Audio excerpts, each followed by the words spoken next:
E aí, pandinhas, tudo bom com vocês? Desculpa não ter postado o vídeo ontem, é porque... Nem eu sei de ontem, né, gente?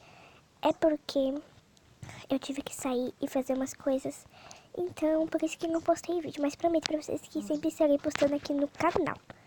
E aqui, gente, eu vi que tem 3 comentários, né? Um de uma hater ou hater. E, gente, precisa gente, eu disse que a pobre criança não te damos mundo. Também percebi que tinha esse comentário. Faz uma ensina, por favor, como fazer esse bagulho. Aí, então, o vídeo de hoje vai ser... Eu vou estar ensinando como faz o bagulho ao clicar na tela. E, gente, sobre esse comentário eu nem vou falar nada, né, gente? Se você tá assistindo esse vídeo, por favor, para de comentar isso nos meus vídeos. E também não comente isso no vídeo da minha prima, tá? Que é a Má. Então, enfim, vamos logo, né? Que eu vou estar ensinando pra vocês como faz o bagulho ao clicar na tela, né? Yasmin, não se preocupe que eu vou ensinar pra você, tá bom? Como que eu faço bagulho ao clicar na tela? Esse vídeo é ensinando. E as pessoas também que querem fazer isso também pode estar aprendendo. Assim como a Yasmin, todo mundo pode aprender isso, né, gente? É um pouquinho difícil, mas é fácil. Difícil, mas é fácil, ué. Difícil, mas é fácil. Gente, vou parar de enrolação, né? Vou lá ensinar. Primeiramente, vocês vão ter que estar instalando aí o Alex. Depois de instalado, vocês vão abrir. E vai ter assim. Vocês vão apertar abrir configurações de acessibilidade para ativar o Altex. Desculpa tá falando meu baixo, né? É que é 11:28. Opa, gente. Não aperta aqui, tá?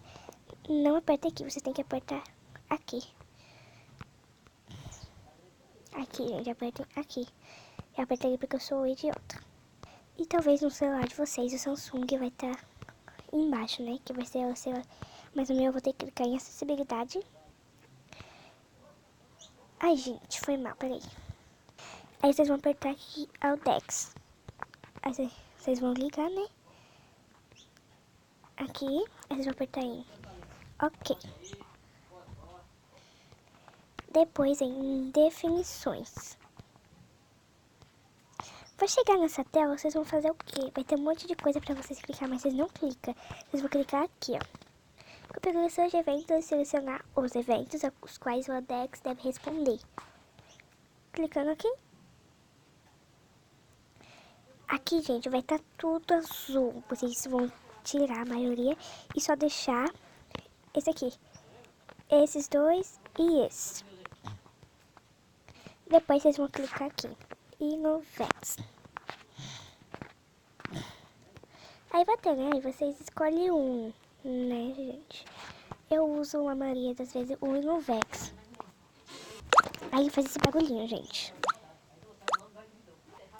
E esse foi o vídeo. Até o próximo vídeo, amores.